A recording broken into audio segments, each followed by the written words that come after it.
Bonjour à tous et bienvenue dans cette nouvelle vidéo. Alors avant de commencer et de me lancer dans cette nouvelle histoire, j'aimerais prendre vraiment un tout petit moment, quelques minutes, pour vous remercier. Parce qu'on est de plus en plus nombreux sur la chaîne. À l'heure où je tourne cette vidéo, on est à peu près 950 ou 960, je sais plus. Donc on est presque 1000. 1000, je ne sais pas si vous vous rendez compte. Vous allez me dire ouais c'est pas beaucoup, etc. Mais pour moi ça représente énormément de choses.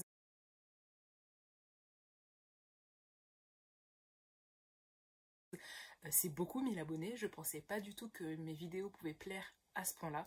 Donc je suis vraiment contente. En plus, les commentaires que je reçois, ils sont tous pour la plupart hyper bienveillants, vous me soutenez et vraiment c'est vraiment agréable de vous lire. Les commentaires que je reçois sont hyper constructifs ou parfois on me dit juste voilà qu'il y a tel défaut sur ma vidéo et qu'il faudrait l'améliorer.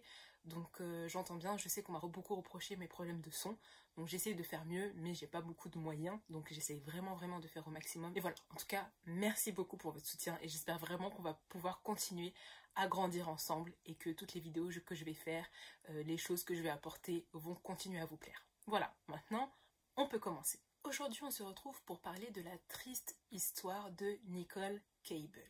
Alors, cette histoire est un peu moins complète en termes d'éléments. Vous savez, dans mes vidéos, j'aime bien mettre les scènes de crime, beaucoup de photos pour illustrer vraiment tous mes propos. Cette histoire-là, il y a beaucoup moins d'éléments, mais elle n'en est pas pour le moins inintéressante. Donc pose tes grosses ou tes petites fesses, et bienvenue dans un nouvel épisode de Crime et Justice.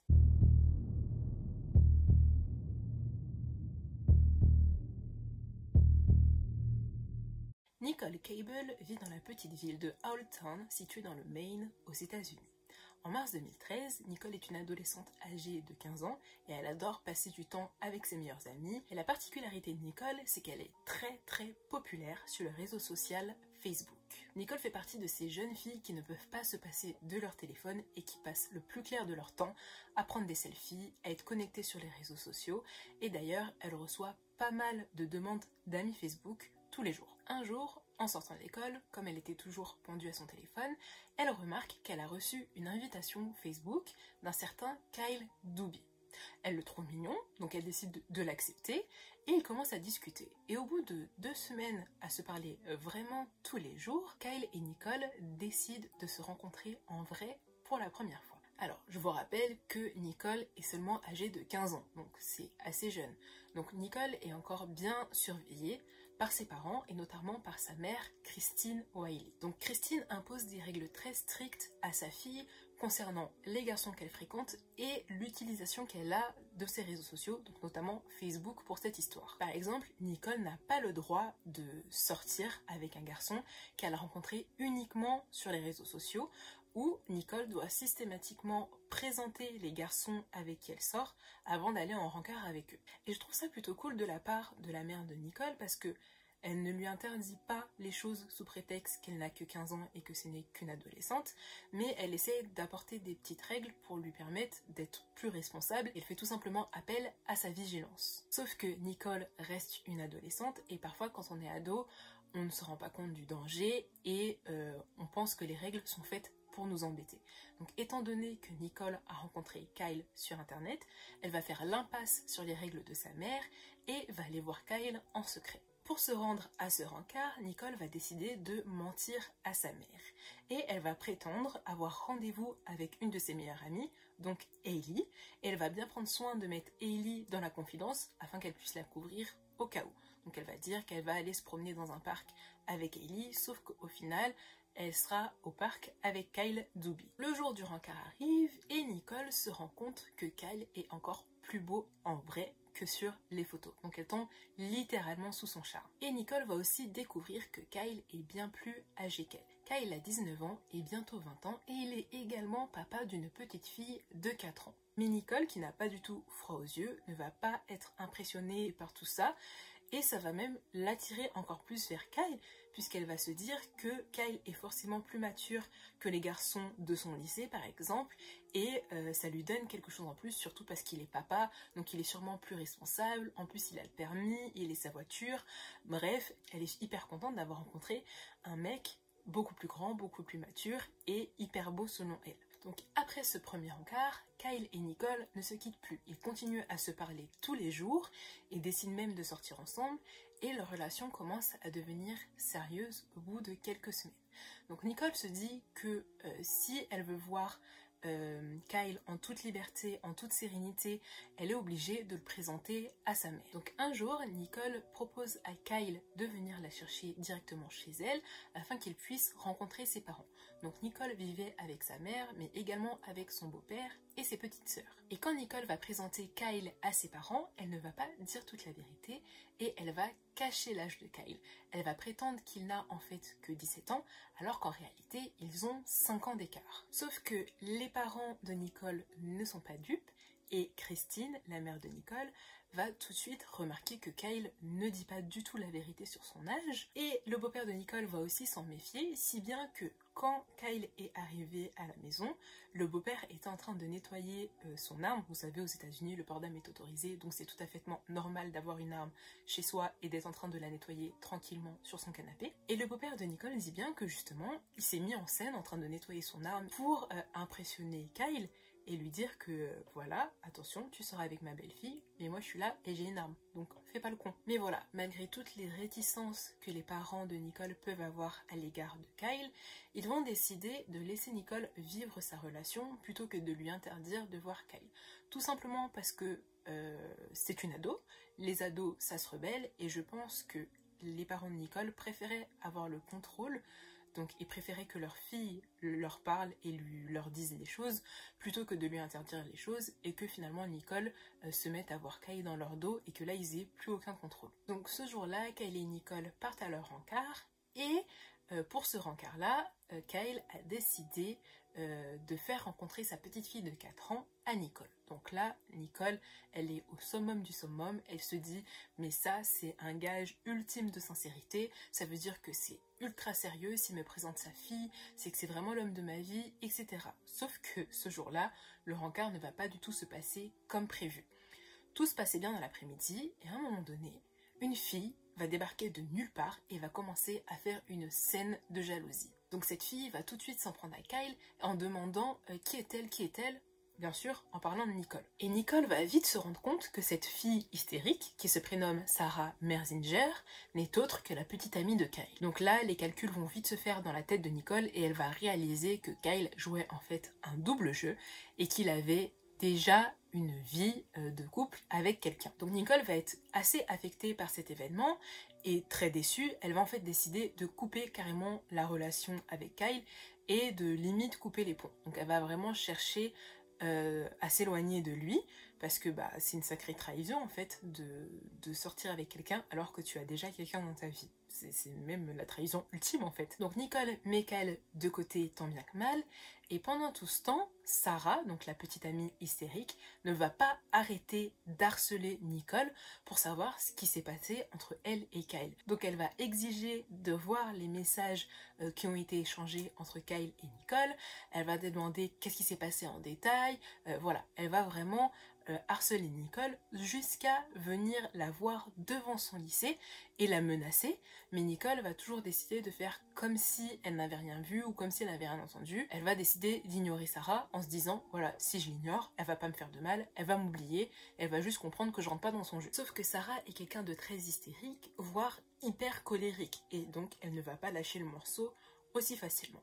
Mais finalement, les jours passent et pour pouvoir passer à autre chose plus rapidement, Nicole va décider de se tourner vers son réseau social préféré, Facebook, et va commencer à analyser les demandes d'amis qu'elle a en attente en se disant qu'elle y a peut-être un charmant garçon qui se trouve dans ses invitations avec qui elle pourrait parler. Donc elle scrolle ses invitations, voilà, elle fait le tri, il y en a qui sont trop moches, elle les ajoute pas, etc. Et d'un coup, elle tombe sur l'invitation d'un certain Brian Butterfield. Sur sa photo de profil, Brian Butterfield est grand, beau, musclé, il est blond, il a les cheveux longs, il pose avec une planche de surf. Bref, c'est tout ce qu'il ne faut pas montrer à une ado de 15 ans en 2013. Donc, comment vous dire, elle tombe sous le charme, c'est déjà l'homme de sa vie, rien qu'en ayant vu sa photo. Donc tout de suite, Nicole accepte l'invitation de Brian Butterfield et elle commence à discuter avec lui via messagerie Facebook. Donc Nicole est très contente de sa nouvelle rencontre parce que déjà Brian est hyper beau, hyper à son goût, mais en plus ça lui permet d'oublier l'épisode avec Kyle Doobie. Donc après plusieurs jours de discussion sur messagerie Facebook, Brian va décider d'inviter Nicole à une soirée près d'un lac pour qu'ils puissent se rencontrer pour la première fois et passer un bon moment ensemble. Sauf que le hic, c'est que, encore une fois, Nicole ne pourra pas sortir avec Brian si ses parents ne sont pas au courant. Là, c'est pour une soirée, donc elle ne peut pas trop mentir, ou du moins, je pense qu'elle n'ose pas trop mentir à ses parents. Donc elle préfère jouer la carte de la prudence, et donc elle explique la situation à Brian, elle lui dit, voilà, moi je veux bien sortir avec toi, etc., je veux bien aller à cette soirée, mais je pourrais pas y aller si mes parents ne t'ont pas rencontré avant, donc est-ce que ça te dérangerait de venir me chercher, comme ça tu rencontres mes parents, et après on va à la soirée. Et bizarrement, Brian accepte. L'heure de la fameuse soirée arrive et Nicole se rend compte que l'heure passe mais que Brian n'est toujours pas venu la chercher pour aller près du lac. Donc Nicole va envoyer des messages à Brian et Brian va lui dire qu'en fait il n'arrive pas à trouver sa rue et donc qu'il ne pourra pas venir la chercher, que ça fait plusieurs heures qu'il tourne et qu'il n'arrive pas à trouver sa maison. Donc du coup qu'il va aller à la soirée près du lac et il demande est-ce que quelqu'un ne peut pas venir la déposer, comme ça ils se retrouveront là-bas parce que s'il perd trop de temps à chercher sa maison, il sera en retard et il n'a pas envie de manquer toute la soirée et ce sera bien plus rapide si elle vient toute seule à la soirée. Donc à ce moment-là, Nicole, elle est un peu déçue, mais elle décide de ne pas lâcher l'affaire parce qu'elle a vraiment envie d'aller à cette soirée pour rencontrer Brian, parce que Brian lui plaît vraiment, mais à côté de ça, elle se dit, j'ai pas envie de demander à mes parents de me déposer à la soirée parce que c'est un peu la honte en fait, si mes parents ils me déposent à une soirée comme ça où il y a plein de jeunes et il y a des gens que je connais pas. Donc je sais pas par quel moyen, elle va réussir à trouver une excuse auprès de ses parents pour pouvoir sortir de la maison, et elle va en fait recontacter Kyle pour qu'il puisse la déposer à cette soirée, puisque Kyle est plus âgé, donc il a une voiture, et finalement elle a repris contact avec lui en lui disant, bah écoute, j'aimerais bien que tu me rendes ce service, tu me dois bien ça, après tout ce que tu m'as fait, voilà, t'es sorti avec moi alors que tu sortais déjà avec quelqu'un, donc pour te faire pardonner, il faut que tu m'emmènes à cette soirée. Donc Kyle va accepter, et va décider de passer chercher Nicole pour pouvoir l'emmener à la soirée près du lac. Donc Kyle se rend en voiture au lieu où est supposée se dérouler la fête, sauf qu'on se rend compte qu'il n'y a pas de fête, qu'il n'y a personne, et il n'y a même pas un petit bruit de fond avec de la musique qu'on entend de façon lointaine pour se dire que la fête est sûrement pas là. C'est vraiment dans les bois, mais il n'y a personne, il n'y a pas de bruit, il n'y a rien. Donc Nicole va vraiment insister, elle va demander à Kyle de tourner, d'essayer de trouver avec elle. Elle va même sortir de la voiture et marcher dans les bois à pied, vraiment déter. Elle se dit, voilà, moi je veux le rencontrer. Et au final, elle va se rendre compte qu'il n'y a pas de fête, donc elle va juste rentrer chez elle. Et aussi, pendant qu'elle était en train de chercher la soirée, elle envoyait des messages à Brian, mais Brian ne lui a jamais répondu. Donc, encore une fois, très déçue, la pauvre Nicole enchaîne les déceptions.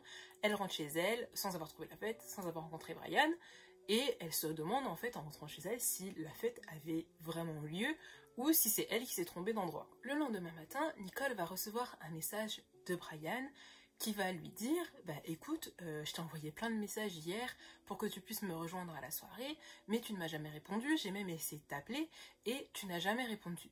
Donc Nicole va se dire, ok, enfin moi aussi j'ai essayé de t'appeler mais tu n'as pas répondu, et pour se faire pardonner, Brian va lui proposer un nouveau rencard le soir même. Et cette fois-ci, il dit à Nicole, écoute, tu te mets au bout de ta rue, comme ça je vais facilement te trouver et je vais pas galérer à chercher ta maison, à perdre du temps, et là on ne pourra pas se rater et on va forcément pouvoir se rencontrer. Donc il lui dit d'attendre et que lui passera la chercher en voiture. Donc on est le soir du 12 mai 2013 et ce soir-là, Nicole va profiter du fait que sa mère soit partie se coucher très tôt pour pouvoir filer en douce et aller rencontrer Brian en cachette. Parce qu'encore une fois, c'est le même schéma qu'avec Kyle, elle l'a rencontré sur internet, donc elle ne peut pas dire toute la vérité à sa mère et elle préfère le voir en douce, quitte à le présenter plus tard, tranquillement, à ses parents, quand elle le pourra. Sauf que le problème, c'est qu'après avoir passé le pas de sa maison, on n'a plus jamais eu de nouvelles de Nicole Cable. Donc le lendemain matin, le 13 mai, Christine va se réveiller et va se rendre compte que sa fille n'est pas à la maison.